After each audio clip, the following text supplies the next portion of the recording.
Welcome to Bedtime Stories. Subscribe now and let's get started. When you think of the Olympic Games, you likely imagine a global festival of sport.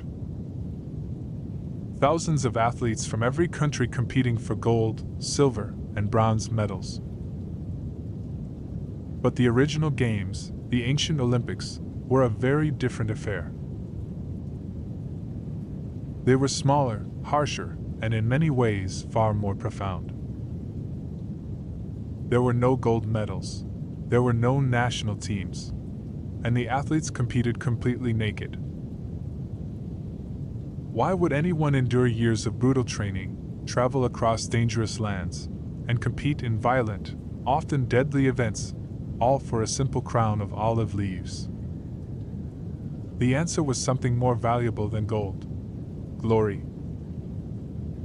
In ancient Greece, to be an Olympic champion was to touch the divine, to win a piece of immortality, and to bring unimaginable honor to yourself, your family, and your city-state, all under the watchful eye of Zeus, king of the gods. So tonight, you will become one of these athletes. We will leave the modern world behind and travel back over 2,000 years. You will experience the long and grueling transformation from a farm boy into a hardened competitor. You will make the long pilgrimage across Greece, survive the brutal month-long trial at Elis, and swear your sacred oath to the gods. You will experience the roar of the crowd, the dust of the stadium, and the thrill of victory that could make you a legend forever. But before our journey begins, please take a moment to like the video and subscribe. It's a simple and wonderful way to support the channel, and it means a great deal to me. I'm also always curious to know where in the world and at what time you're joining me tonight. So, I'd really love to hear from you in the comments. And now, settle in. Let the noise of the modern world fade away and let us travel back to a time of olive groves, marble temples, and the pursuit of immortal glory. Your world is small, and it smells of dust and wild thyme. You are 14 years old, and the boundaries of your life are the silver-green olive groves that belong to your father, the rocky path that leads to the community well, and the sun-bleached stone walls of the handful of houses that make up your demos. One of the many rural villages that dot the rugged countryside of Attica. On a clear day, from the highest hill, you can just make out the distant gleam of marble from the Acropolis in the great city of Athens. A place that feels as distant as the moon. This word is the root of your identity. On a small scale, it is your village, this specific collection of families, fields, and traditions bound by history and blood. But in a greater sense, the demos refers to all citizens of your city-state. The collective people from whom power flows. For you, though it is simply home, the only world you have ever known, life here is governed by the sun. It wakes you in the morning, casting long shadows from the hills, and it drives you to the shade of the fig trees in the breathless heat of the afternoon. The only sounds are the incessant high-pitched ringing of the cicadas and the distant bleating of your family's goats. Your body is not a temple. It is a tool.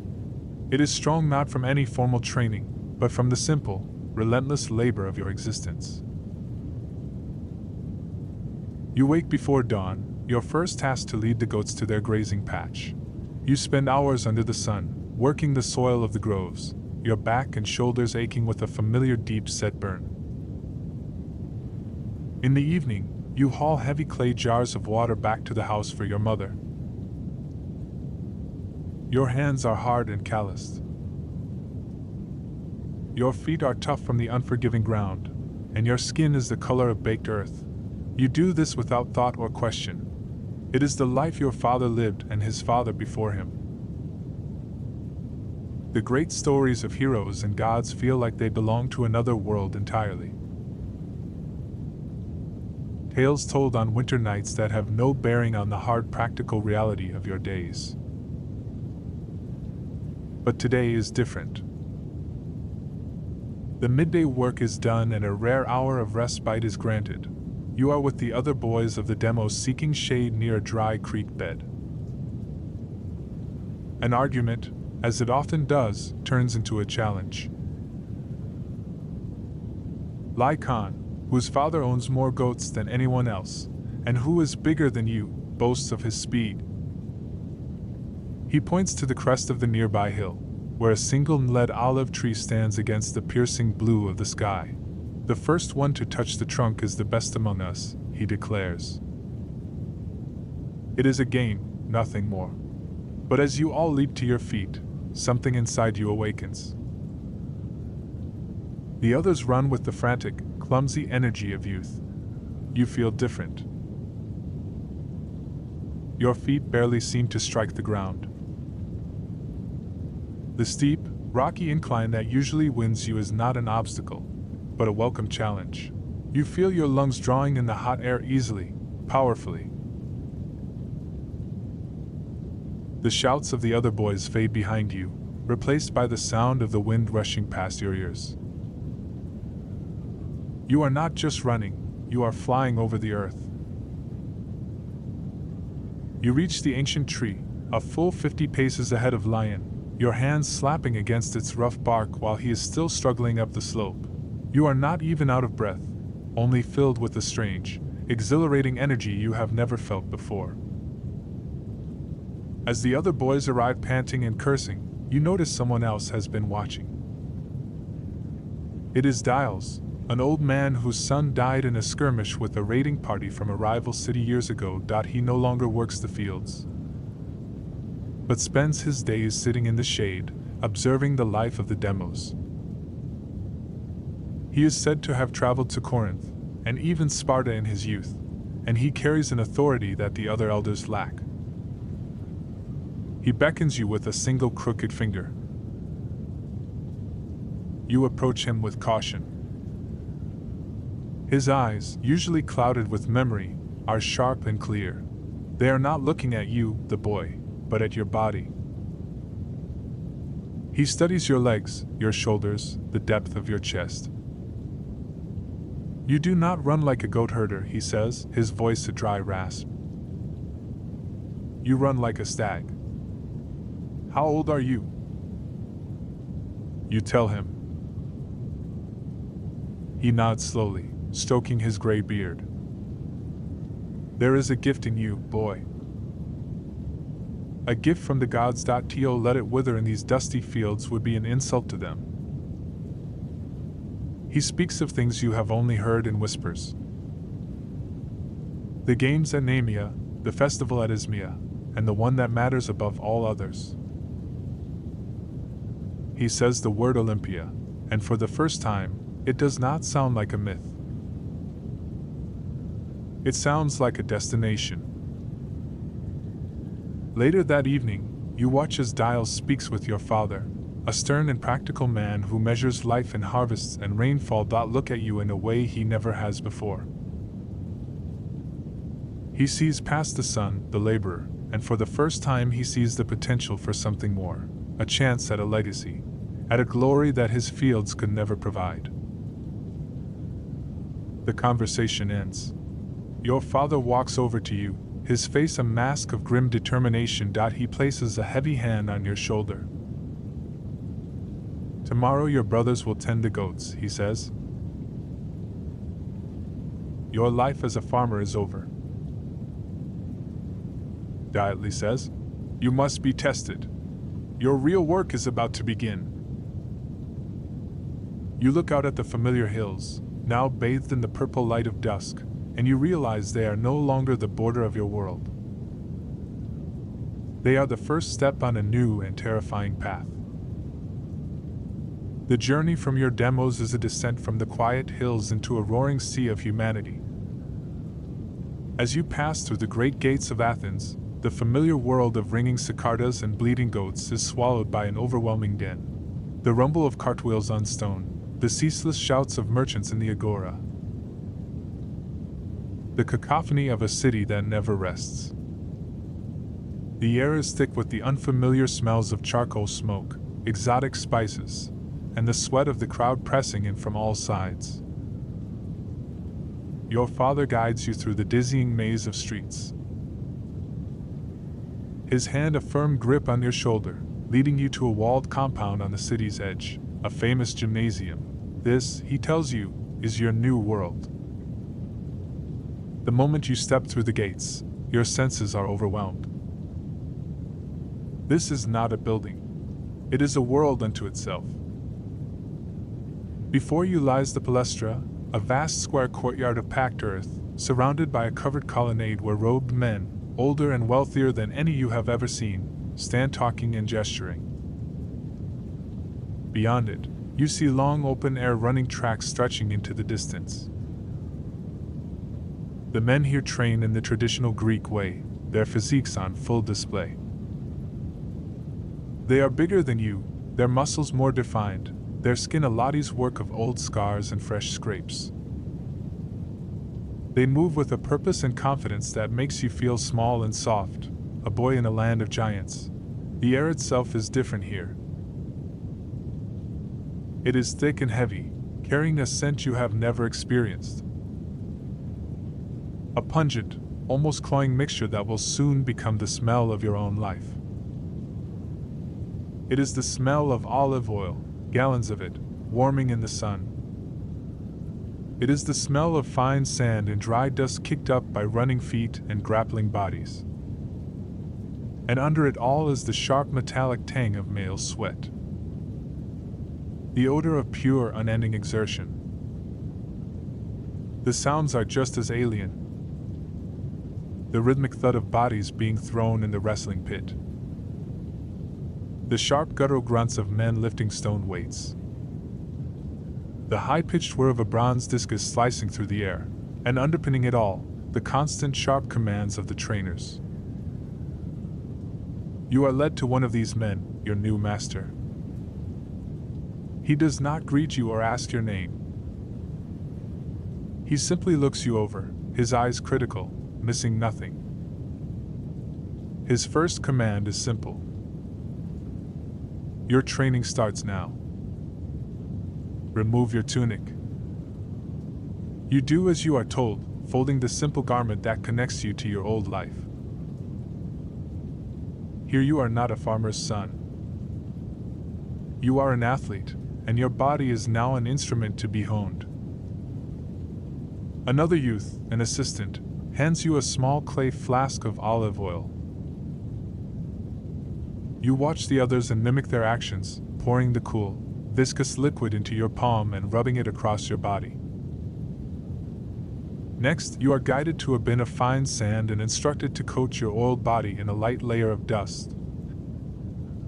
The trainer explains that this helps with grip and protects the skin. Finally, you are put through a series of grueling exercises, running, jumping, lifting, not as training, but as a raw assessment of your capabilities. Your muscles, accustomed to the rhythms of farm labor, scream in protest at these new explosive demands. When it is over, you are panting, your body trembling with an exhaustion deeper than any you have ever known. But you are not done. You are handed a slangus, a curved bronze instrument you have never seen before. You are shown how to use it to brace your skin and scrape away the thick paste of oil, sand, sweat, and dirt. The process is rough, leaving your skin red and raw. You stand there, scraped clean, but still reeking of the gymnasium's unique perfume. You look at your own reflection in a polished bronze shield hanging on the wall. The boy who left the demos this morning is gone. In his place is a raw, aching apprentice in the house of sweat and oil. This strange, brutal place has claimed you. Your new life quickly settles into a rhythm of monotonous grinding toil. The world of your childhood, the goats, the fields, the scent of your mother's baking bread, fades into a distant memory. Your entire existence now revolves around one principle, a word your trainer drills into you until it echoes in your sleep. Ponos. He explains that it means more than just pain or work. It is purposeful sacred suffering. It is the noble toil through which a boy is hammered into a man, and a man is elevated into a hero. Your body, he tells you, his voice devoid of sympathy, is a block of unworked marble. I am the sculptor, and my tools are exhaustion and pain.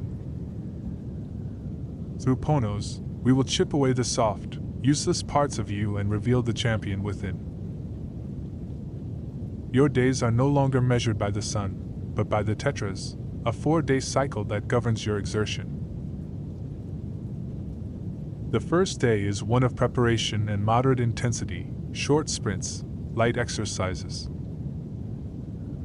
The second day is the day of high intensity, a brutal all-out assault on your physical limits that leaves you trembling on the verge of collapse. The third day is for recovery, but it is not rest. It involves slow, deliberate movements and skill refinement. The fourth day is one of medium intensity, a bridge back to the beginning of the cycle. This rhythm is relentless. There are no holidays, no days of true rest. There is only the cycle and the work. The work itself is a strange combination of raw labor and precise skill. You spend hours lifting and throwing heavy uncut stones to build raw power in your back and shoulders. You run sprints in the soft, deep sand of the riverbed. A torturous exercise that builds explosive strength in your legs. You are paired with older, stronger athletes for wrestling practice. And you spend most of the time being thrown mercilessly into the packed earth of the palestra. Each impact a lesson in leverage and humility. Your trainer forces you to practice the intricate spin of the discus throw until your muscles commit the movement to memory long after your mind has grown numb with repetition. Every session ends the same way, with your body screaming for rest and your trainer demanding one more attempt. When it comes to your food, you expected the traditional path. For generations, champions were built on a foundation of simplicity and self-control. You imagined your meals would be what all of Greece considered wholesome. Coarse barley cakes known as maza, baskets of fresh goat cheese, tyros, handfuls of sweet dried figs and thick bread dipped in watered-down wine. This was the diet of Safrain, of balance and moderation.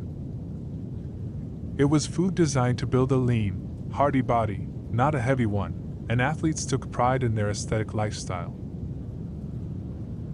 But Phedros, your trainer, belongs to a new, more radical school. He scoffs at this tradition. Do you want to be a philosopher or do you want to be a victor? He asks, his voice laced with contempt. That is the food of thinkers. We are not thinking. We are building a weapon. And so your diet is transformed into something new and strange. The balanced grain-based meals of Greece are forbidden. Instead, you are fed massive quantities of meat, often goat or pork, along with only the driest bread and a few figs. Your trainer believes in the controversial new meat diet, arguing that to build the flesh of a bull, you must eat like a lion. The food is heavy and bland. There is no joy in eating. It is merely fuel for the next session of Ponos. You choke down the dry meat, your stomach churning, knowing that you are eating not for pleasure, but for sheer mass and power. Slowly, almost imperceptibly at first, your body begins to respond. The lean, wiry strength of the farm boy is being replaced by something new. Your shoulders broaden, your chest deepens, and dense, powerful muscle builds on your thighs and back. When you hoist the training stones now, they feel lighter. When you wrestle, you are not thrown as easily. The scars on your skin from scrapes and falls are joined by the hard knotted tissue of developing muscle. The change is not just physical. Your mind is hardening, too. You learn to silence the part of you that screams to stop. You learn to see pain not as an enemy but as an indicator of progress. One evening after the training is done, you catch your reflection in the bronze shield that hangs on the wall of the gymnasium. Your body is bruised and covered in a sheen of oil and grime. Every muscle fiber aches with a deep, resonant thrum, but through the exhaustion you see it for the first time. The outline is there. The broad shoulders, the powerful core, the thick neck. It is the faint emerging shape of the man you are supposed to become. The trainer's words echo in your mind. You understand now. To shape a body of stone, you must first forge a will of iron. The pain has a purpose.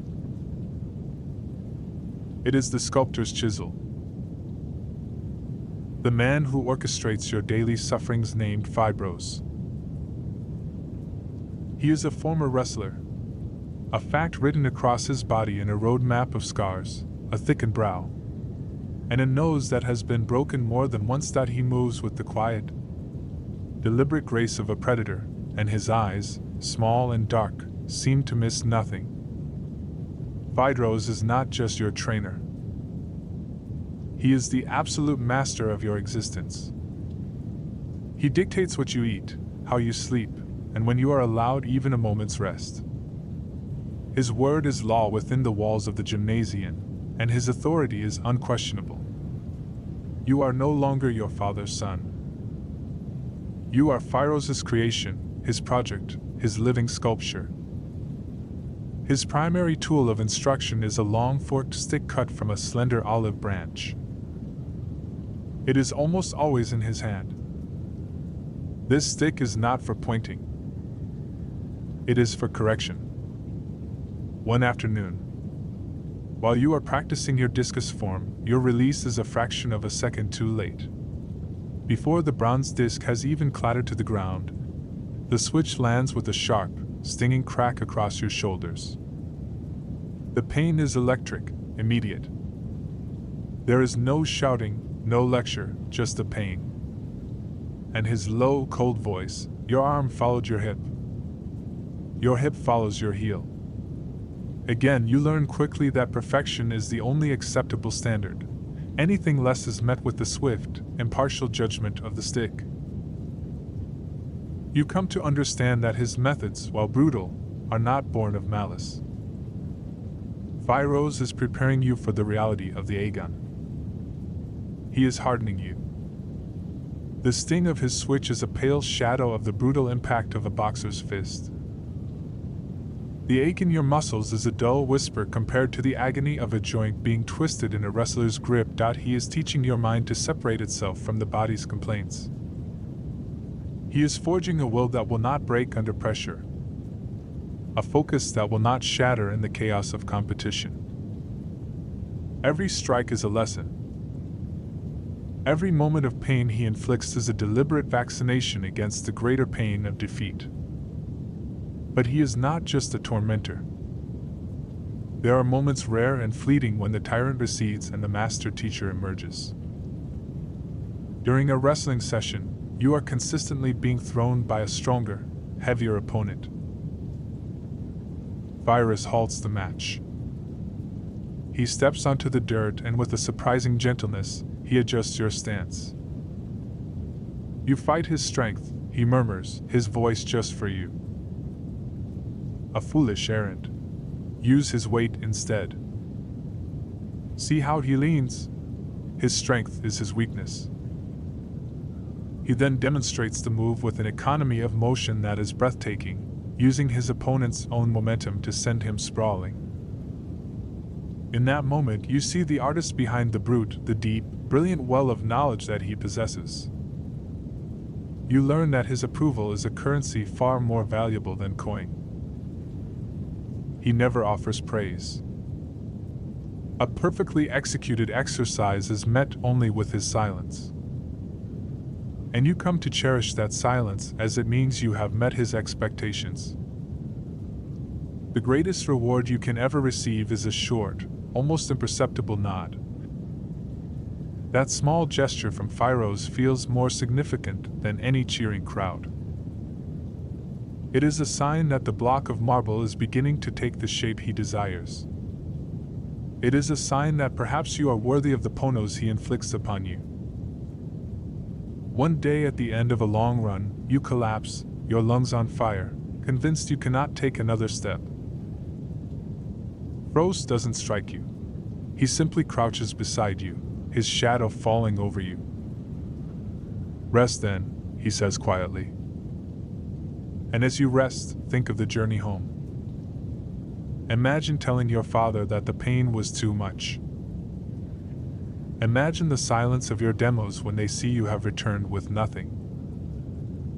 That is a pain that will last longer than this. He stands and walks away, leaving you with a choice.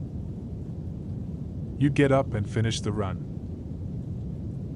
You come to realize that the cruel hand that guides you is the only one capable of leading you to Olympia. You may fear him. You may even hate him in your moments of deepest agony. But you trust him. You trust his knowledge, his judgment, and his purpose. He is the gatekeeper of your dream. And you know with a certainty that settles deep in your bones that to pass through that gate, you must first endure his world.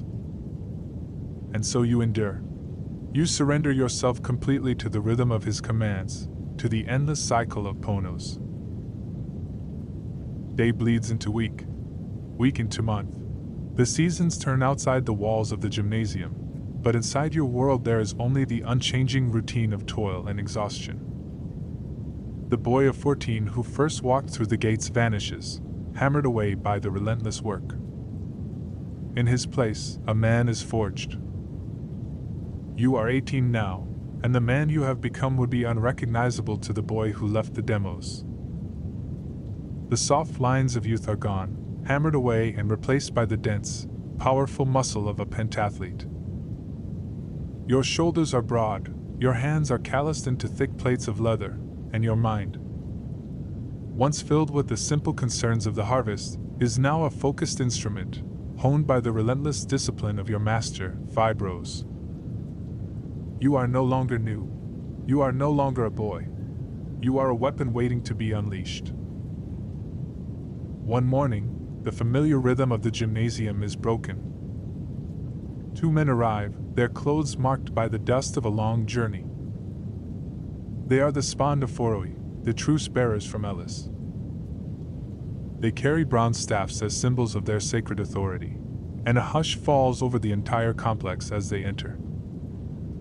All activity ceases. Wrestlers disentangle, runners halt, and even the sharp-tongued trainers fall silent. The presence of these men commands a deep instinctual reverence. They move to the center of the palistra, and one of the heralds raises his staff. His voice rings out with ancient formality. A proclamation he will deliver in every major city in the Hellenic world. He declares the will of the gods. The great games in honor of Olympian Zeus will be held in 2 months' time.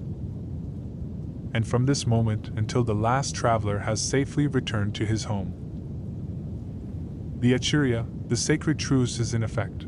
The words hang in the air, transforming everything. The abstract goal you have suffered for has suddenly become a concrete reality. A date circled on the calendar of your life. For you, the Ekaharia is more than just a political decree. It is a divine shield. It means that the long, dangerous road to the Pelpines, a journey that would normally be fraught with risk from bandits or skirmishes between feuding city-states, is now under the protection of Zeus himself. To attack you or any other pilgrim on the way to the games would be a sacrilege of the highest order, inviting not just the wrath of men, but the vengeance of the gods. After the heralds depart, Phyros pulls you aside, away from the other athletes he trains.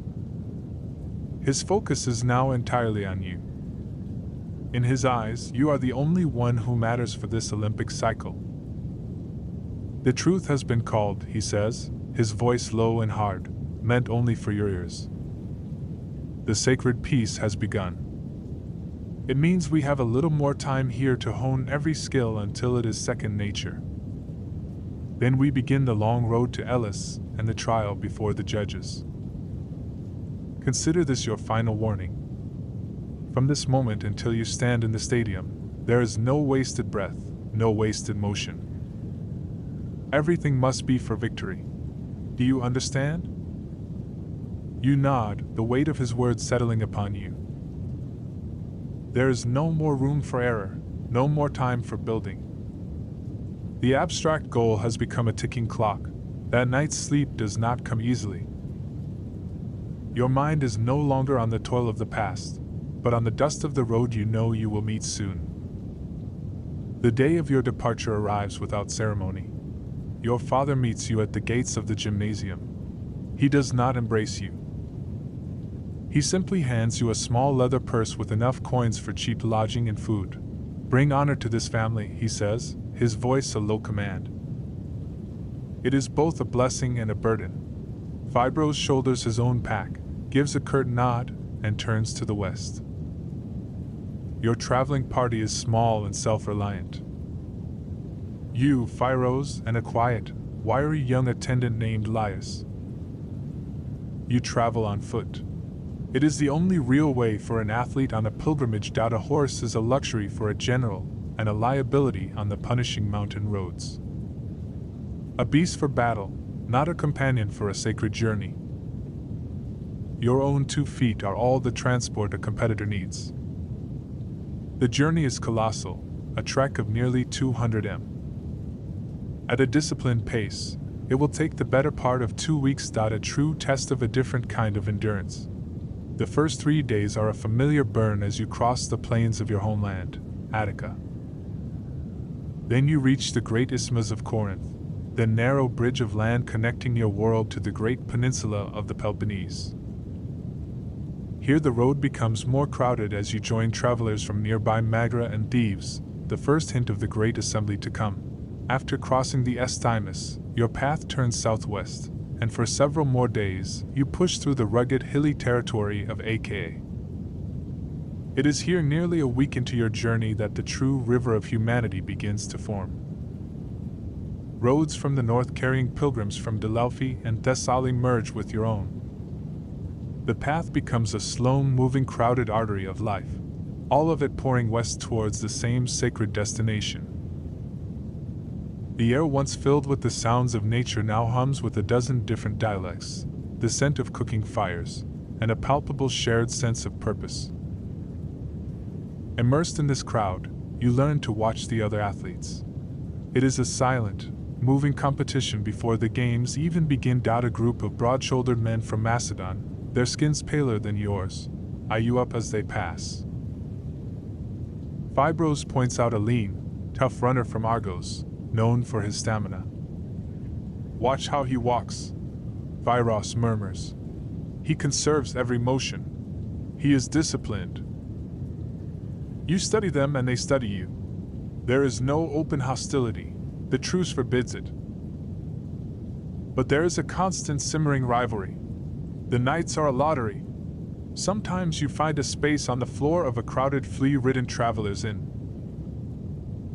More often you sleep under the stars, surrounded by the sounds of the vast temporary community. This journey strips away all comfort, reinforcing the lessons of austerity and hardship Phyros has drilled into you. The landscape itself seems to grow more mythic with each passing day. Every mountain pass and river valley has a story, a connection to Heracles or some other hero of old. The journey has transformed from a simple trip into a true pilgrimage. You are no longer just an athlete. You are a pilgrim approaching a sacred place. One afternoon, Phaedra stops and points to the horizon. In the distance, you can see the faint outline of city walls under the shimmering heat. Alice, he says, his voice flat. A wave of both dread and relief washes over you. You are tired, dirty, and your feet are raw. But you have made it. The long road is over. Now the true test, the final brutal month of proving your worth, is about to begin. You pass through the gates of Ellis, and the festive chaos of the road immediately vanishes, replaced by an atmosphere of pure, unadulterated tension. This is not a city of merchants and spectators. For this 1 month, it is a city of athletes. The air itself feels different, charged with the nervous energy of hundreds of competitors who have staked their entire lives on this moment. You and your small party are directed towards the city's main gymnasium, a sprawling complex even larger than the one you left behind. Here you are no longer an individual. You are one of many hopefuls, a single drop in an ocean of ambition. Before you even touch a discus, you are summoned before the judges, the Hellenodi. They are men of high birth from the noble families of Ellis, and they carry an aura of almost divine authority. Dressed in magnificent purple robes, they sit impassively as you are brought before them. They do not smile. Their faces are stern, practiced masks of judgment. One of them records your name, your father's name, and your home city in a register. Another inspects your body, not with the calculating eye of a trainer, but with the cool dispassion of a priest examining a sacrificial animal to ensure it is without blemish. You feel the weight of their gaze, knowing these men hold your dream in the palm of their hands. Their word is absolute law. Life becomes a brutally simple and unwavering routine. And for you, the first change is a profound shock. For 4 years under Phairos' command, you have eaten meat like a lion to build your strength. Here that is forbidden. The judges enforce the old aesthetic diet on all competitors to ensure fairness and piety. You all eat the same simple meals: coarse barley, cakes, figs, and cheese. This is a measure of humility, stripping away every athlete's special preparations to return them to a state of shared discipline before the gods. You feel a knot of fear in your stomach. Will your power fade on this simple fare? But Phairos dismisses your concern with a look. The foundation is built, he tells you later in a quiet whisper. This is now a test of your spirit's endurance, not just your body's. You are now surrounded by the very best from the entire Hellenic world. In the wrestling pit, you see Spartans whose bodies seem to be hewn from rock. On the running track, you see men from Sicily who are so fast they appear to float over the ground. The confidence you have carefully built is shaken. Here you are merely one of 100 others who are just as strong and just as hungry as you are. One afternoon you witness a javelin thrower, a man you recognize from the road, get dismissed with a quiet gesture from a judge after a poor performance. His dream dies in an instant. The fear this instills in you is cold and sharp. And so you push on day after identical day. The sun rises. You train until your muscles tear. You eat your simple meal. You fall into a dead sleep. And you wake to do it all again. The month becomes a blur of pain, dust, and focus. You no longer think of your home or your past. There is only the next exercise, the next command, the next rival. Men you trained beside 1 week are gone the next, their dreams extinguished. The crowd of hopefuls thins with each setting sun.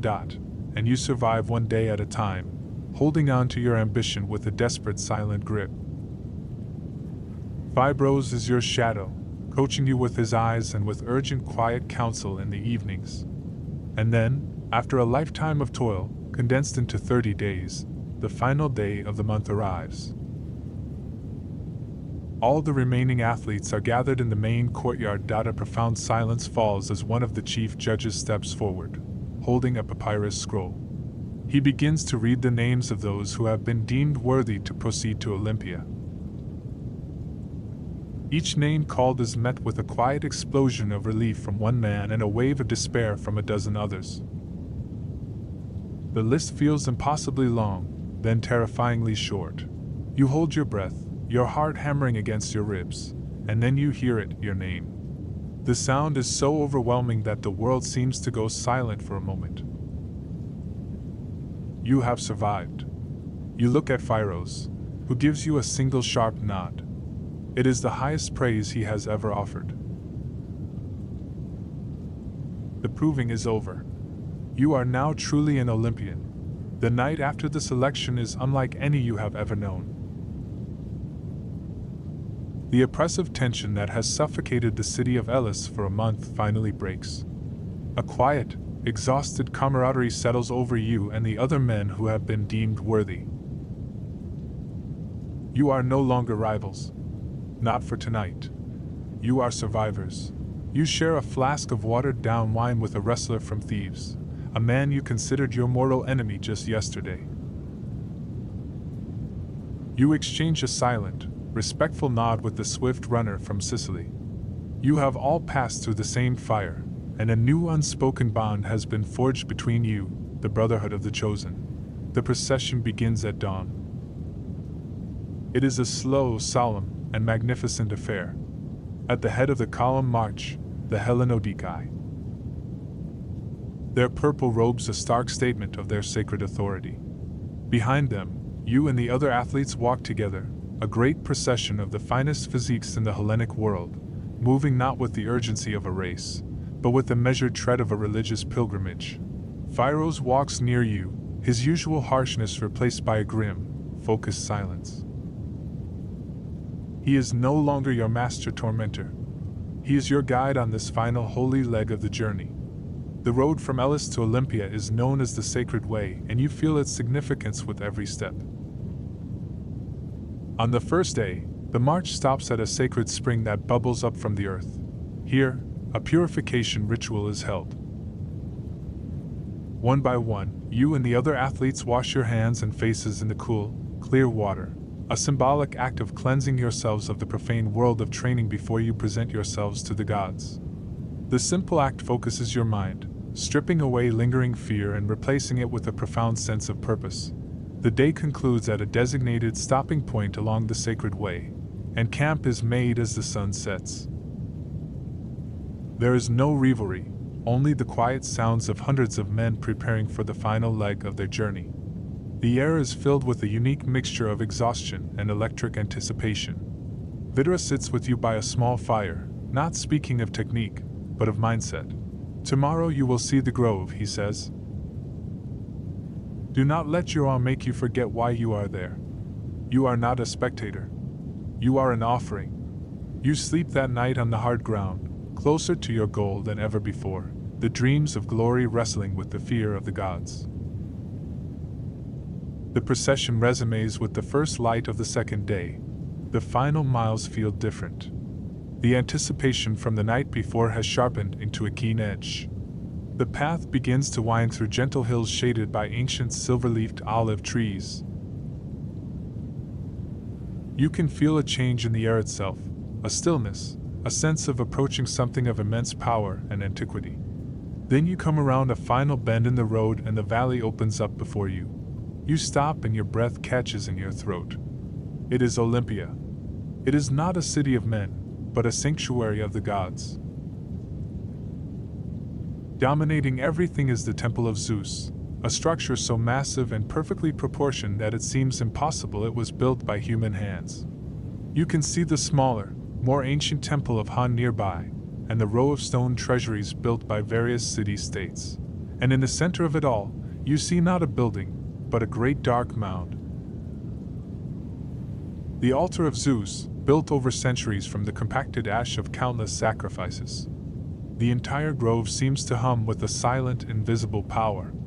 All the stories, all the pain, the years of Ponos, it all collapses into this one overwhelming moment. It is real. Phaedros places a heavy hand on your shoulder. This, he says, his voice thick with a reverence you have never heard from him before, is what you have bled for. You take your first steps into the sacred heart of Olympia, the Altus. The ground beneath your feet feels different, charged with history and divinity.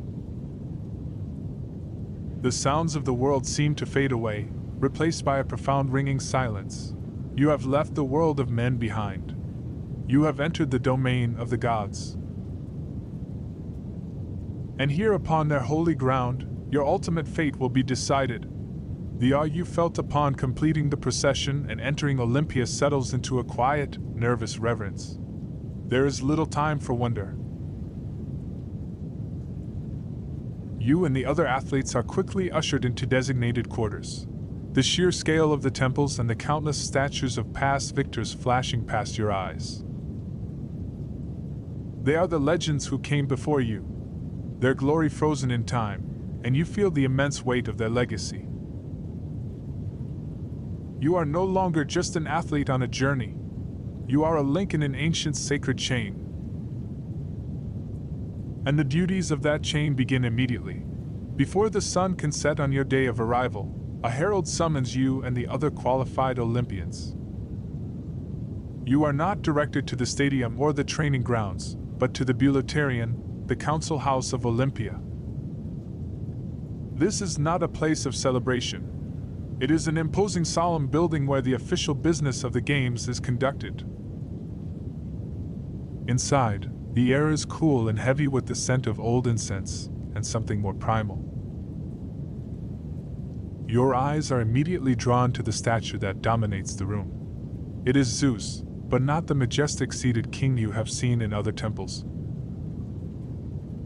This is Zeus Haios. Zeus, the keeper of oaths.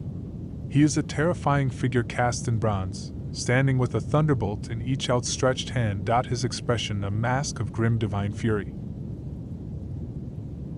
The statue was crafted for one purpose: to strike terror into the hearts of any man who would consider breaking his vow. At the foot of the statue, your stomach tightens at what you see next. Priests have just sacrificed a wild boar, and its freshly cut pieces lie on the ground. The sharp metallic smell of blood cuts through the incense. This is not just a sacrifice. It is a warning. Just as this animal has been dismembered, so too will the gods destroy any man who swears a false oath on this holy ground. You are gathered with the other competitors. The mood is tense and deathly quiet. You see Phaedros standing nearby, his face a mask of stone. And then through the crowd, you see another familiar face. Your father. He has made the long journey himself. His face etched with the worry and hope of a man whose family's honor is now on the line. He gives you a single grim nod. The presence of both your father and your trainer underscores the weight of this moment. This is where the rules of the gods are formally laid upon the rules of men. A herald calls you forward in a group. You approach the statue, your hearts pounding a heavy rhythm against your ribs. You are instructed to place your hands upon the bloody, still warm pieces of the sacrificial boar. The touch is jarring, a visceral connection to the brutal consequence of failure. With your hands upon the sacrifice, you must repeat the words of the sacred oath spoken aloud by a priest. You swear to Zeus that you have trained faithfully for the 10 months preceding the games. You swear that you will compete with honor and will not resort to bribery, trickery, or any foul play to secure victory. The words feel heavy in your mouth, each one a binding chain. You are entering a sacred contract with the king of the gods himself as the witness and enforcer. When you are done, you step back, but the ceremony is not over. Your father and Phaedros must then step forward, place their hands on the sacrifice, and swear their own oath, vouching for your purity as a competitor. The responsibility is shared.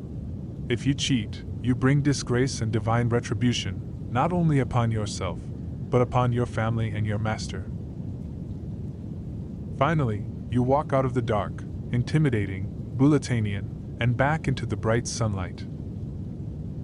The world looks the same, but you feel profoundly changed. A sacred, terrifying bond has been tied around your soul. The games are no longer simply a contest of muscle and skill. They are now a test of your piety and your honor, held in the direct sight of the gods. The path to victory is clear, but the penalty for cheating is no longer just disqualification. It is utter and divine destruction. The morning after the oath dawns with a new energy. The sacred tension of the formal opening has given way to a buzzing, chaotic excitement. Today, your own contests have not yet begun. You and your fellow athletes are for a few hours spectators. A great river of people is flowing away from the sacred grove, and you are swept along with them, drawn by a sound that starts as a low hum and grows into a deafening roar. The sound pulls you toward a vast open plain outside the Altus, the Hippodromio. You have never seen a spectacle of this scale. This is not a formal stadium of stone, but a massive oblong track of packed earth flanked by natural hillsides that are now teeming with tens of thousands of people. The air is thick with dust and the smell of horses, a churning sea of shouting, gesturing, and betting spectators. This is where the first and most expensive of the contests are held. This is the domain of the rich. Thros guides you to a spot on the embankment, and you watch as the teams prepare for the Tetherpon, the 4-H horse chariot race. The chariots are impossibly light, little more than small wooden platforms on two wheels painted with the emblems of their owners. The horses are magnificent, powerful creatures from the finest breeding lions in Greece. Their muscles twitching with nervous energy, their harnesses gleaming with bronze. Virus points to one team. Owned by a nobleman from Syracuse, he says, his voice laced with a cynical respect. And not one by an Athenian general. They will not risk their own lives, of course. They hire drivers. But if the chariot wins, the olive wreath and the glory belong to the owner. You see the drivers, lean, tough men whose faces are grim masks of focus. Their fate is to risk death for another man's honor. You watch, fascinated, as the teams are loaded into the ingenious starting gate, the hypothesis. It is a massive ship-prow-shaped structure with stalls for each chariot. As the trumpet sounds, a complex system of ropes is lowered in sequence. First for the chariots in the back, then the ones in front, releasing them onto the track in a perfectly fair start. The moment the last gate drops, the crowd erupts in a single, deafening roar. The race is an explosion of organized chaos. The thunder of 40 hooves shakes the very ground you stand on. The light chariots bounce and skid on the uneven track, throwing up a blinding cloud of dust. The real test comes at the far end of the track at the tight 180 degrees turn around the post. It is here that skill, bravery, and luck collide. On the second lap, you see it happen. A driver cuts the turn too sharply. His chariots will clip the post and the entire vehicle disintegrates in a shower of splintered wood. The driver is thrown and another chariot, unable to swerve in time, plows into his fallen horses. The sound of cracking wood and the high-pitched screams of animals cuts through the crowd's roar. It is a moment of breathtaking, terrifying violence. Bedros tells you of the legends of the track, of a spot on the course known as the Pterakopus, the horse frightener, an invisible presence that is said to panic the animals and cause the most spectacular crashes. You watch the drivers wrestle with their powerful teams, their bodies braced, their knuckles white as they fight to control four galloping horses hellbent on victory. As the race finishes, a victor pulls ahead, crossing the line to a wave of ecstatic shouts. The crowd pours onto the field, surrounding the wealthy owner, who is already celebrating his triumph. The driver, bruised, sweat-soaked, and covered in a thick layer of grime, is barely noticed as he calms his heaving horses. You leave the Hippodromio with the roar of the crowd still ringing in your ears. It was a magnificent, terrifying spectacle of wealth and danger. But it was not your world. Your glory cannot be bought, and your victory cannot be won by another. The time for watching is over. Soon you will step into your own arena, the stadium, where the only thing that matters is the strength and skill of your own two hands and your own 2 feet. You leave the hippodrome behind and walk with a quiet, focused tread toward the great stadium. The chaotic roar of the horse races is replaced by the focused hum of a different kind of crowd. As you pass through the arched tunnel that leads onto the field, the crypt, You emerge from coolness and shadow into a colossal space. A long rectangle of packed earth flanked by grassy embankments packed with thousands of spectators. This is it. The place you have dreamed of and feared for years. The air is hot and the scale of the crowd, a living wall of humanity, is immense. There is nowhere to hide. You take your place with the other pentathletes. There are 20 of you, the best all-around competitors from across the Hellenic world. You recognize the massive Theban you saw on the road. A wrestler whose sheer bulk seems to radiate power. You see the lean, tough runner from Argos and the supremely confident champion from Corinth. Phros gives you one last look, his eyes boring into you. Remember your training is all, he says. The crowd is not real. The other men are not real. There is only the mark. Do not think, react. A judge signals the start of the first discipline, the discus throw. A competitor from Corinth, a man with a chest like a wine barrel, steps up first. He spins with immense power, his body a blur of controlled violence, and the heavy bronze discus flies through the air with a soft, landing with a heavy thud far down the field. The crowd murmurs its approval. The mark is set. One by one, your rivals take their turns. Each throw a statement of intent. The Thea uses brute force, his throw landing just short of the Corinthians. The runner from Argos throws with more grace than power. His mark respectable but not threatening. Then it is your turn. You walk to the starting line, the weight of the bronze discus cool and heavy in your hand.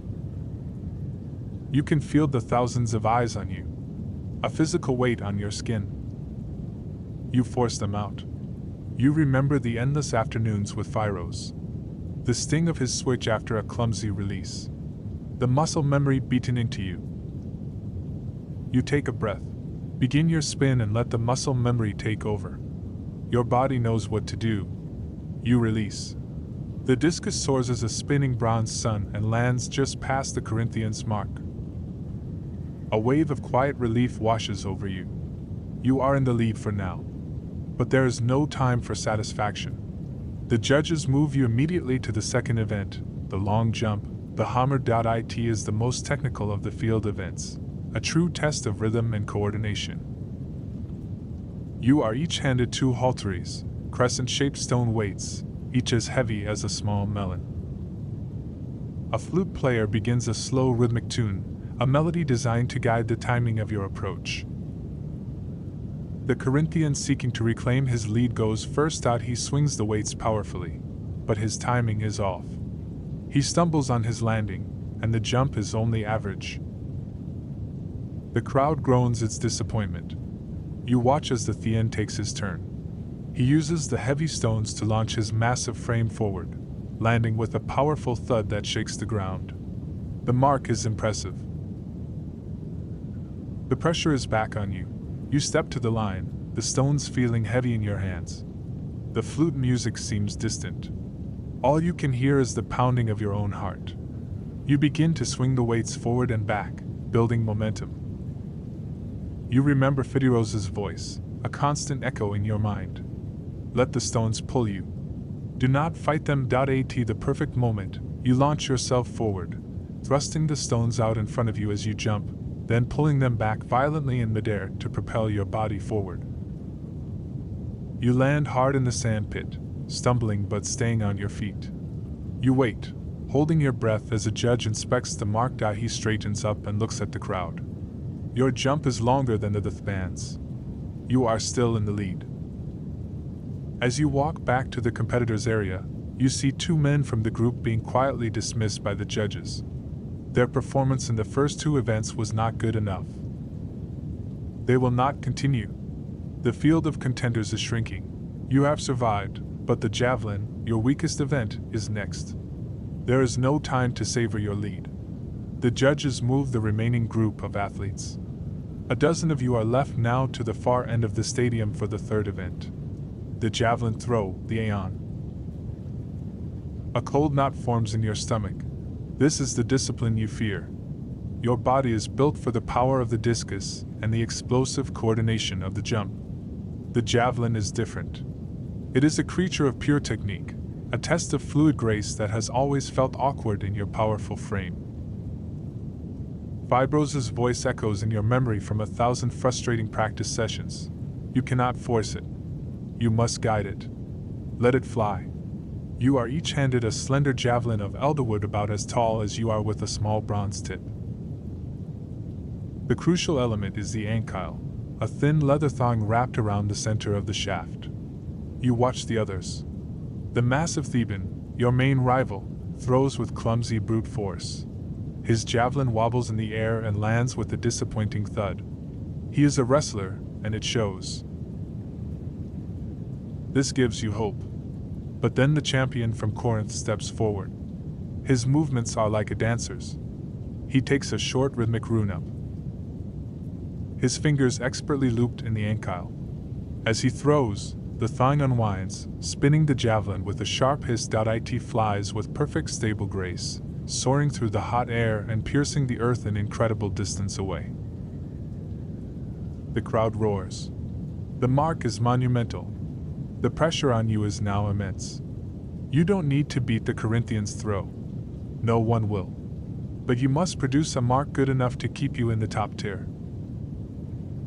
You step to the line, your palms sweating. You can feel the familiar awkwardness as you grip the shaft and loop the leather thong around your fingers. You close your eyes, shutting out the crowd. The Thean, the Corinthian. You picture Phyros. You remember his endless corrections. You begin your run trying to feel the rhythm, not force it. You throw. The javelin leaves your hand cleanly, spinning as it should. It is not the most beautiful throw. It is not the longest, but it flies true and lands with a solid, respectable mark. You have not failed. You have survived. As the judges review the marks, more men are dismissed, their shoulders slumped in defeat. The field has now been cut to just 5 men. The final qualifying event before the wrestling finale is the Stardium, a single furious sprint down the length of the stadium. You walk to the balbies, the stone starting line, and place your bare feet into the parallel grooves cut for the runners. Your muscles are heavy, screaming with the fatigue of the 3 field events. Beside you stands the runner from Argos, the lean, tough specialist. On your other side, the massive Theban settles into a clumsy starting position, his body built for grappling, not for speed. This is a test of what you have left. A judge raises his arm, then brings it down with a sharp cry. You explode from the line. The earth flies beneath your feet. The roar of the crowd becomes a single sustained wall of sound. You are not thinking of form, only of the finish line. A simple line drawn in the dirt that now seems like the only thing in the world. The runner from Argos is a blur, pulling ahead to win the race, as everyone expected. But you are right behind him, your lungs on fire, driving your exhausted body forward with pure will. You cross the line second, the Corinthian is third. The Thea lumbers across last, his face a mask of grim effort. You stand bent over, hands on your knees, gasping for air. The taste of blood and dust in your mouth. An agonizing silence falls over the stadium as the judges confer, their heads close together. They are calculating the results of all 4 events, deciding the 2 finalists. After what feels like an eternity, a herald steps forward. The crowd falls silent. The pentathlon, he bellows, his voice echoing across the field, will be decided by a final contest of wrestling between the 2 highest-scoring athletes. He turns to the judges who give him a name. From Thebes, the son of Damster. The massive wrestler roars and beats his chest. He has made it to the final. The herald waits for the crowd to quiet. He looks at his tablet again. A long, terrible pause. He looks directly at you. And from Athens, the son of Ariston. The world seems to stop. You have done it. You have made it to the final. All that stands between you and the olive wreath is the mountain of muscle and bone from Thebes. The roar of the crowd, as your name is called, is a physical force, a wave of sound that washes over you and seems to shake the very ground. The other pentathletes, the men you have struggled beside and against all afternoon, fade away, their dreams extinguished. They retreat to the sidelines, their faces a mixture of disappointment and respect. The entire stadium, the entire world, seems to shrink until it contains only two figures. You and the mountain of muscle from thieves. You walk to the center of the stadium, to the scammer. The shallow pit of sand where the match will be held. The thief is already there, beating his chest, a confident smirk on his face that he is a pure wrestler, and this is his domain. You are an all-arounder, your body exhausted from 4 previous events. Fibros rushes to your side for one final urgent instruction. His voice a low hiss in your ear. Do not meet his charge. His strength is a rock and you will break against it. Be water. Evade him. Use his own weight against him. Remember your training. A judge gives the signal. The match begins. You circle each other. Your bare feet sinking into the warm, soft sand. The contrast between you is stark. He is a bull, thick-necked and broad, moving with a ponderous inevitable force. You are leaner, quicker, your body a map of taut, efficient muscle. He charges. You heed Phaedrus' words, Sidus stepping his initial lunge. He grunts in frustration. You lock up and you feel his power for the first time. It is immense, a crushing, brute force that threatens to overwhelm you. He gets you in a body lock, his arms like iron bands around your ribs, and simply lifts you from the earth. With a roar, he slams you to the ground. The impact drives the air from your lungs in a painful gasp. The sun seems to dim for a moment. A fall. The thief stands over you, raising a fist to the cheering crowd. He is one throw closer to the wreath. A knot of despair tightens in your gut. Fibros is shouting from the side, but his voice is lost in the noise. You force yourself to your feet, your back screaming in protest, and take your place again. The second round begins. You know you cannot survive another display of pure power. You must be smarter. You stay low, moving constantly, forcing him to turn to chase you. He grows impatient, his movements becoming sloppy. He lunges again, reaching for your head. This time, you are ready. As he comes forward, you drop your center of gravity, duck under his grasping arm, and pivot.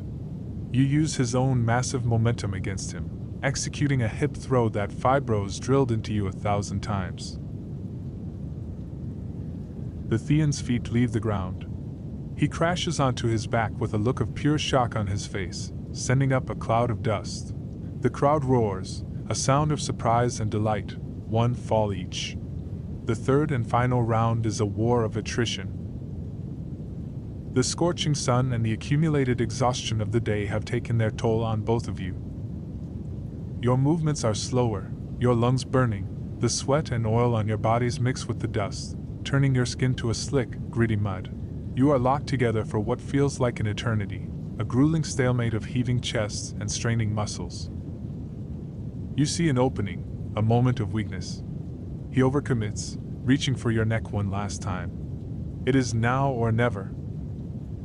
You duck under his arm, lock your hands behind his thick back, and drive forward with every last ounce of your being.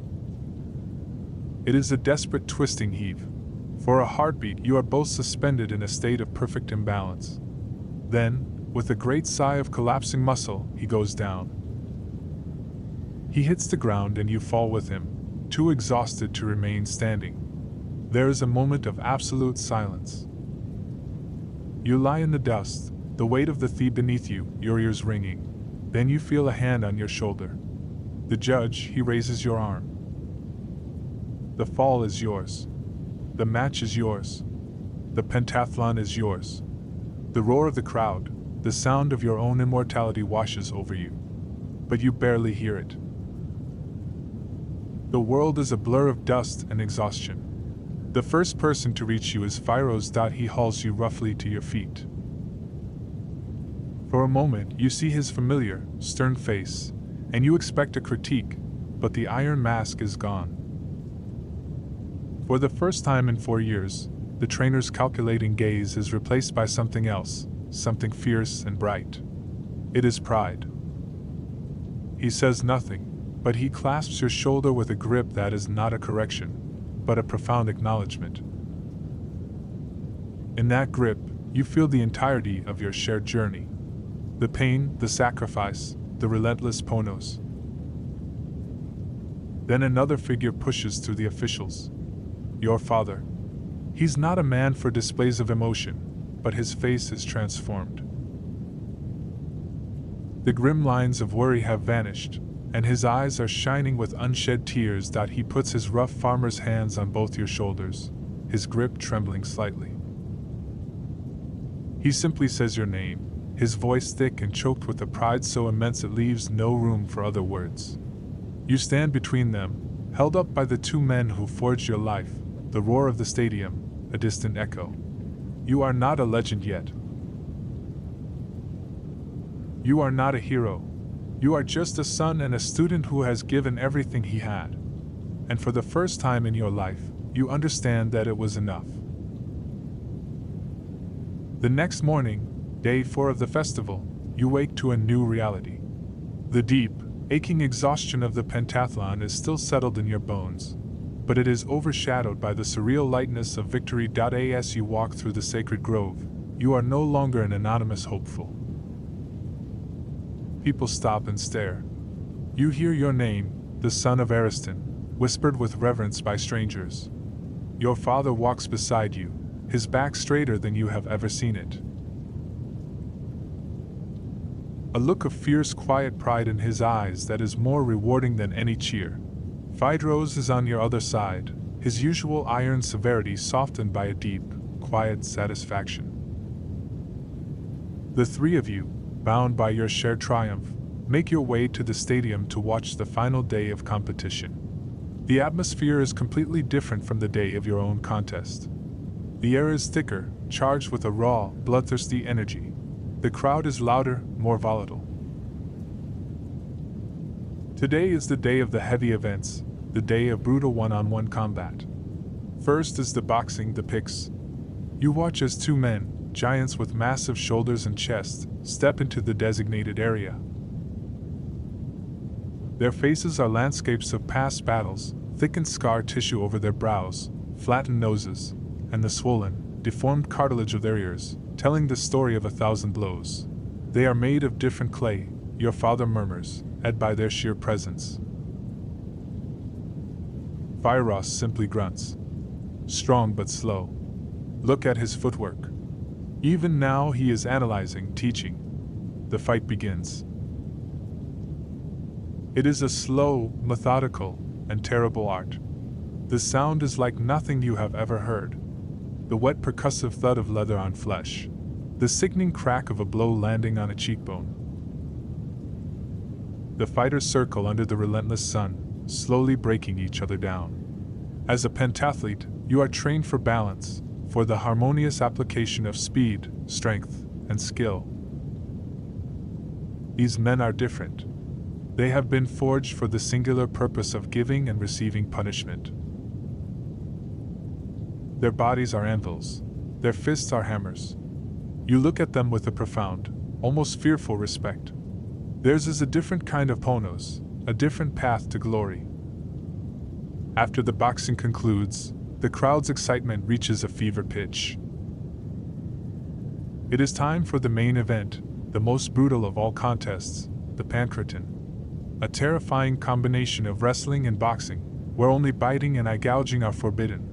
The two finalists who enter the stadium look less like athletes and more like mythological figures.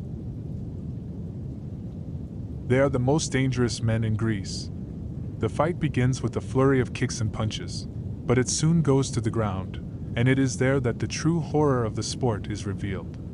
It is a desperate, writhing struggle of choke holds, joint locks, and pure savage strength. You watch as one man traps the other's arm, twisting it at an unnatural angle until the bone is on the verge of snapping, forcing his opponent to tap the ground in submission. It is a display of such controlled violence that it leaves you breathless. You watch the victors of these events, their bodies battered and bleeding, but their arms raised in triumph. You see the losers, their faces masks of agony and broken pride, carried from the field by their friends. You are a champion, but you are humbled. The skill you displayed was one of beautiful, measured execution, but the skill of these men is one of pure, terrifying survival. As you walk away from the stadium that evening, the images of the day's combat are burned into your mind. You are a hero of Olympia, but you have just been reminded that there are other kinds of heroes, other kinds of gods walking the sacred ground. You clutch the memory of your own victory a little tighter, grateful for a path that tested your spirit and skill, but left your body and perhaps your soul intact in a way that these gods of combat will never know. On the morning of the fifth and final day, a quiet stillness settles over Olympia. The great athletic contests are over. The roars of the crowd have faded, and a few hours of calm remain before the victors are crowned. It is in this quiet moment that you walk with your father and Phyros through the sacred grove, and your final most profound lessons about the games begin. As you take a path that leads past the entrance to the stadium, Phyros stops you. He gestures to a long row of identical bronze statues of Zeus standing stern and imposing on their stone pedestals. "Look," he says, his voice low. "Before you receive your wreath, you must understand this. You have seen these statues before, but have never truly paid them mind. These are the Z. They are not offerings of piety. They are monuments to disgrace." He explains that every one of these statues was paid for by the massive fines levied against athletes who were caught cheating, taking a bribe to lose, trying to bribe an opponent, or breaking their sacred oath in some other way. You step closer to one of them. The bronze Zeus glares down at you, a thunderbolt in his hand. At the base of the statue, an inscription is carved into the stone for all to read, for all time. Your father reads the words aloud, his voice grim. They name the athlete, his city, and his crime, accepting money to throw a wrestling match. The inscription ends with a stark warning that an Olympic victory is to be won by the prowess of one's body, not by the corruption of wealth. You feel a cold chill despite the morning sun. The shame of this man has been immortalized, cast in bronze to serve as a warning for 1,000 years. This is the eternal fate of the cheated. As you continue on your way, you become aware of another quieter kind of shame. The sanctuary is filled with laughing, celebrating groups. The families and friends of the victors, but you start to notice who is missing. The faces of the men you competed against, the men you defeated, are nowhere to be seen. They are the ghosts at this final feast. Then, near the edge of the sprawling tent city, you see him. It is the confident champion from Corinth, the man who threw the javelin so beautifully. He is not celebrating. He is alone, hastily packing his belongings, his movements furtive and jerky. His magnificent physique, so proud and powerful just 2 days ago, now seems slumped in on itself. He sees you, and his eyes flicker with a look of pure misery before he turns away, hiding his face. The gulf between you and him is now absolute. He is no longer your rival. He is an object of pity, a man whose spirit has been broken. Phyros sees you watching. For him, there will be no hero's welcome, he says, his voice flat and devoid of sympathy. There will be no poet to sing his name. He will take the longest road home and enter his city in silence, hoping no one sees him. That is the fate of the defeated. You finally understand. You have not just won a wreath of olive leaves. You have escaped the 2 terrible fates that await every man who comes here. To lose is to be forgotten, to be erased by a wall of silence. To cheat is to be remembered forever for your dishonor. Victory is the only path that offers escape. Standing there between the bronze monuments to the cheaters and the living ghosts of the defeated, you at last comprehend the true and total meaning of your triumph. You are now ready to receive your crown. Your sober walk through the grove past the monuments to disgrace and the ghosts of the defeated is interrupted by a herald's call. The hour has come. You and the other victors are summoned to assemble before the great temple of Zeus. The final moment is at hand. You join the procession, a small exclusive group of the most powerful men in Greece. You walk beside the champion of the stadium race, the victor of the boxing match whose face is a swollen mask of triumph, and the fearsome Pancrast who now seems almost serene. The rivalry is gone, replaced by the quiet, profound respect of shared glory. As you walk, the massive crowds cheer, no longer as partisans for their own cities, but in adoration of you all. They throw flowers and colorful ribbons at your feet in a shower of celebration. You come to a stop before the massive bronze doors of the Temple of Zeus. The building is so colossal it seems to hold up the sky. Here, in the direct shadow of the god, the 10 Helodia wait, their purple robes brilliant in the sun. Beside them on a table of ivory and gold are the prizes. Not gold, not silver, but simple green wreaths freshly cut with a golden sickle from the branches of Callisophanos, the sacred wild olive tree that grows behind the temple. A herald's voice amplified by a bronze horn booms across the sanctuary, silencing the thousands of spectators. One by one, he announces the champions. He starts with the winner of the ancient stadium race, the premier event. Then he moves through the other contests. Finally, he calls the victor of the pentathlon. He cries out your name, your father's name, and your city. The 3 pillars of your identity for all of Greece to hear. The roar from the crowd is a physical wave of sound confirming the truth. The name your father gave you is now a name that will be remembered forever. You step forward. One of the judges, a man whose stern gaze terrified you and Ellis, now smiles warmly. He picks up one of the simple wreaths and places it gently upon your head. It is almost weightless, just a circle of twigs and leaves. And yet it feels heavier than any stone you have ever lifted. It is the weight of history, of honor, of immortality. You are given a palm branch to hold in your hand, another ancient symbol of victory. As you turn back to the crowd, they erupt, showering you with so many flowers and ribbons that you are momentarily blinded by the colorful storm. You find your father and Phyros in the crowd. Your father is openly weeping now, his pride absolute.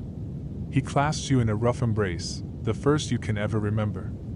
Phyros stands beside him.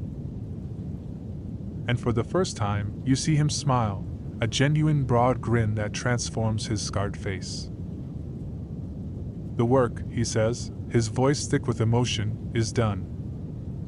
That evening, the Allen officials host a grand banquet for all the victors in the Prytaneum, the sacred administrative heart of Olympia, where the eternal flame burns, a feast of the highest honor. But later, at a smaller private celebration with your father and Phyros, the true prize is revealed. As you sit there, the simple olive wreath resting on the table before you, the poet begins to pluck a tune, and then he begins to sing. It is a new song, an epine, a victory ode. It is your song. It tells the story of a boy from a dusty Demos, of his years of toil, of his journey, and of his glorious hard-won victory in the sacred stadium. You listen, mesmerized as your sweat and pain are transformed into verse, your struggle turned into a legend. You have achieved Kleos, the undying glory that all Greeks dream of. The wreath on the table is the symbol. But this song is the proof. You are no longer just a man. You are now a story, a hero, a victor of Olympia. The journey home from Olympia is nothing like the arduous pilgrimage that brought you there. You are no longer an anonymous boy walking into the unknown. You are a victor. In every town you pass through, the news of your triumph has preceded you. You are greeted with cheers, offered the best food and wine, and treated not as a traveler, but as a returning king. Your father, once a man of few words, is now a masterful storyteller, recounting your victory to anyone who will listen. Phyros allows himself a quiet, constant satisfaction, the architect of a masterpiece. Observing his work. As you approach the great walls of Athens, you see that the fields outside are empty. Then you hear it, a low hum that grows into the roar of a massive crowd. The entire city has poured out to greet you. The formal procession meets you on the road, led by the city's magistrates and priests. But they do not lead you toward the main gate.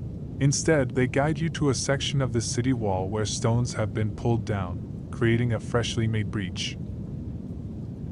Vitos leans in, his voice filled with an uncharacteristic awe. "This is the highest honor," he says. "They do not let you enter through a gate meant for common men. You enter through the wall itself.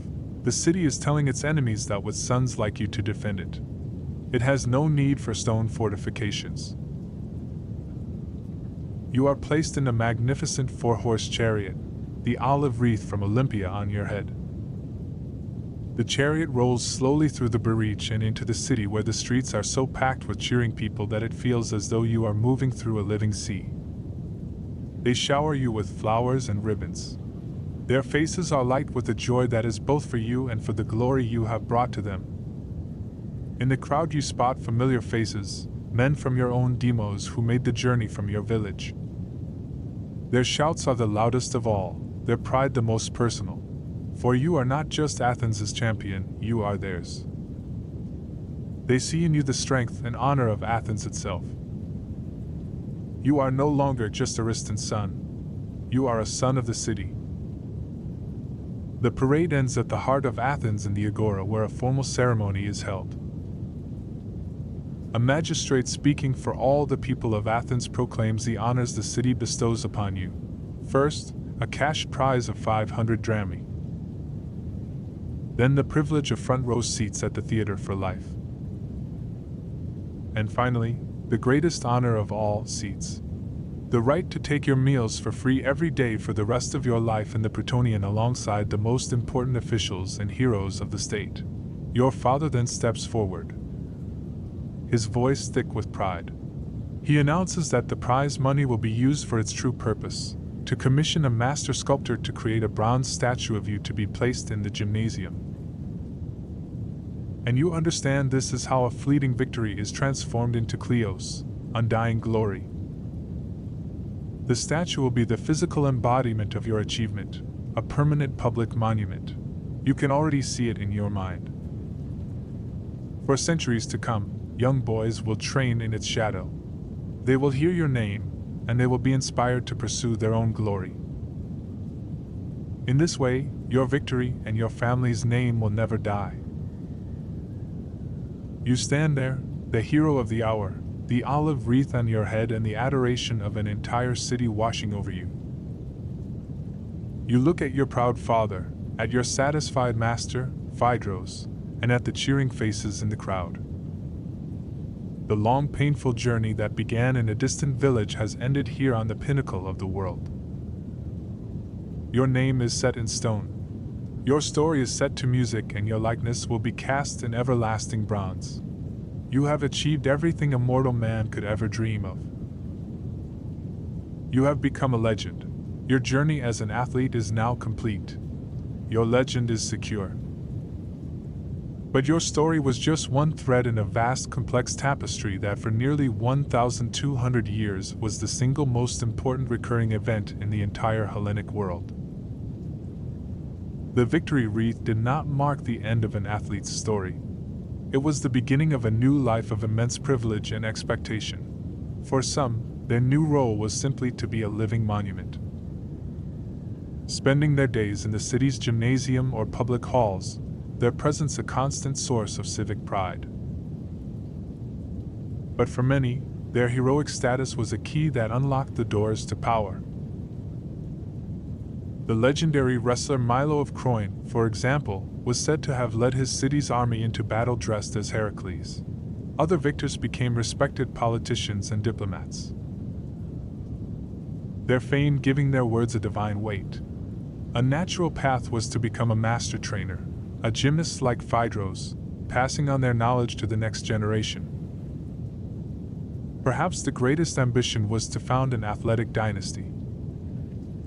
The boxer Diagoras of Rhodes achieved this, living to see his own sons crowned as victors, solidifying the family's heroic status for generations. In the most extreme cases, the greatest champions like the fearsome Theos were even worshipped as demigods after their deaths.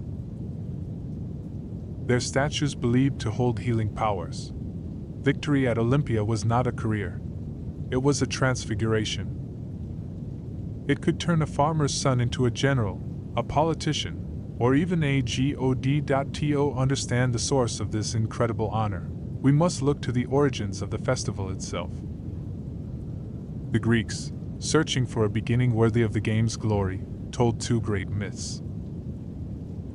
The first is a story of brutal ambition. The hero Pelops and his treacherous chariot race to win a kingdom. The funeral games he held were said to be the first Olympics. The second myth is one of divine strength. The hero Heracles, who founded the games to give thanks to his father Zeus after completing one of his great labors. From these epic myths, history emerges at a specific date, 776 BC. This is the year the Greeks recognized as the first official Olympic Games. The festival then was almost unrecognizable. There was only one event, a simple foot race, the stadium. The first man to have his name recorded as a victor was not a great warrior, but a humble cook from the nearby city of Elis named Korobos. From this simple beginning, the games would grow over the centuries into the most magnificent spectacle in the ancient world. At its peak, the festival was the largest gathering of people in Greece. For those 5 days, a temporary city of over 40,000 souls sprang up in the quiet valley. Olympia became the unofficial capital of the Greek world. Politicians and diplomats from rival city-states used the sacred ground to negotiate treaties. The historian Herodotus is said to have recited his histories to the crowds here. But above all the politics, the commerce, and the art, the festival remained a profoundly religious event. The true center of Olympia was not the stadium. It was the great altar of Zeus. It was not a grand temple of stone, but a massive conical mound nearly 20 feet high made from the compacted ash and burnt offerings of centuries of sacrifices. It was here on the third day of the games that the great hecatomb took place, the sacrifice of 100 oxen. This was the sacred climax of the festival, a powerful and bloody tribute to the god in whose honor every race was run and every wreath was won. As we have seen, the world of the Olympic athlete was an exclusively male one. But what of the other half of the Greek world? The story of women in relation to the games is a complex and fascinating one. A story not of participation, but of strict prohibition, daring defiance, and a separate parallel tradition. For most women, the law was absolute and terrifying. Any married woman caught attending or even crossing the river Alpheus during the period of the men's games was to be thrown to her death from the cliffs of Mount Typam. The reasons for this draconian rule are lost to history. Though scholars speculate it was due to the game's ancient connection to male fertility rites or simply because the athletes competed without clothing. But one story survives of a woman who dared to defy this law, not for spectacle, but for love. Her name was Cleopatra. She was the daughter of the legendary boxer Diagoras of Rhodes, and her brothers and son were all champion athletes. After her husband died, she trained her son for the games herself. On the day of his competition, she disguised herself as a male trainer and smuggled herself into the stadium. When her son won his match, Cleopatra, overcome with ecstatic pride, leaped over the trainer's enclosure. In the process, her robes came loose and her identity was revealed. The Heladici were faced with a terrible dilemma. The law demanded her execution, but to put to death the daughter, sister, and mother of Olympic champions was unthinkable. Out of respect for the immense glory her family had brought to the games, they spared her life. However, they immediately passed a new rule to ensure such a thing could never happen again. From that day forward, all trainers, like the athletes themselves, had to enter the stadium naked. While Callipora's story is one of defiance, the story of the Spartan princess Caniska is one of ambition. As we've learned, she found the one loophole available to women. By owning and funding a winning chariot team, she became the first female Olympic victor in history. Her name entered into the official records and her glory immortalized with a statue at Olympia. A sanctuary she was forbidden from ever setting foot in herself. These women were the rare exceptions.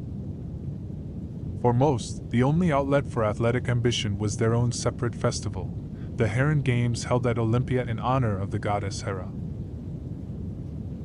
These games were for parhenoi, unmarried young women. The competitors would run with their hair unbound, wearing a short tunic called a chiton that left their right shoulder and breast bare. They competed in a single event, a foot race about 1/16 shorter than the men's stadium. The victor did not receive the same glory as a male champion, but her prize was still a great honor.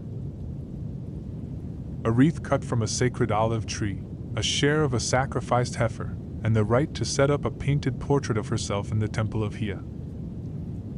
This was the complex reality for the unseen half of the Olympic world. It was a story of exclusion and prohibition, but also one of daring defiance, clever ambition, and a proud tradition all their own. A testament to the enduring human need for a chance at glory. The legend of the boy from Attica and thousands of others like him formed the bedrock of a tradition that lasted for an almost unimaginable length of time, nearly 12,200 years. The games continued even as Greece was conquered by Rome, with Roman emperors themselves sometimes competing. But the world was changing. A new religion, Christianity, was sweeping across the empire.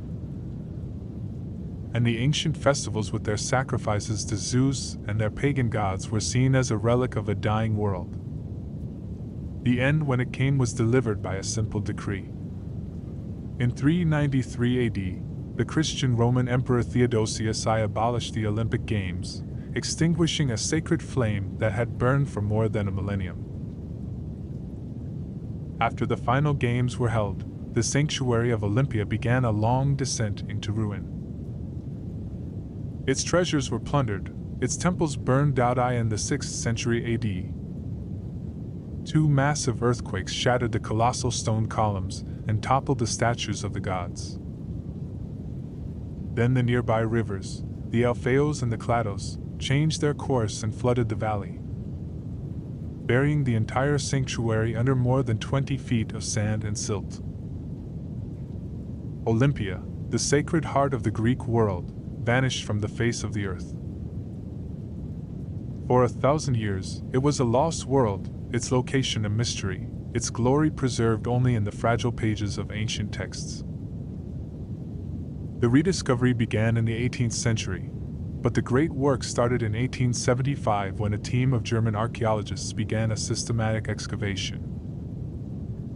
Slowly, miraculously, the lost world emerged from the earth. They uncovered the foundations of the great temple of Zeus, the stone starting line of the original stadium, the wrestling school, and the very pedestals of the Zeus that had once struck fear into the hearts of athletes. The world our hero walked through was real. Today you can walk through it as well. The archaeological site of Olympia is a UNESCO World Heritage Treasure. You can stand in the ruins of the gymnasium, pass through the same stone archway the athletes used to enter the stadium, and see the foundations of the Bouleuaria where the sacred oath was sworn. At the quieter nearby site of ancient Elis, you can still see the remains of the theater and the training grounds where our athlete endured his final grueling month of preparation. The past is not entirely gone. It is simply sleeping. This rediscovery of the physical remains of Olympia, combined with the timeless ideals of excellence and honor preserved in Greek texts, captured the imagination of a French educator and historian, Baron Pierre de Coubertin.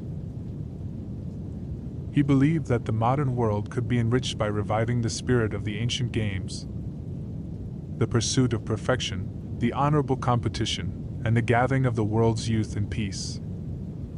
His tireless efforts culminated in 1896 in the city of Athens with the birth of the first modern Olympic Games. And so the torch was passed. The ancient quest for a simple wreath of olive leaves, the story of Ponos and the pursuit of Arete that we have followed was reborn. The world has changed in countless ways, but the fundamental human drive to push our bodies to their limits, to compete with honor, and to achieve a small piece of immortal glory remains. The sacred flame that was extinguished so long ago was eventually relit, and it burns to this day. And with that, our travels in the ancient world are at an end. Thank you for walking this long road with me. My hope is that the story of this young champion's struggle and triumph stays with you until we meet again in the shadows of the past. I wish you a calm and peaceful night.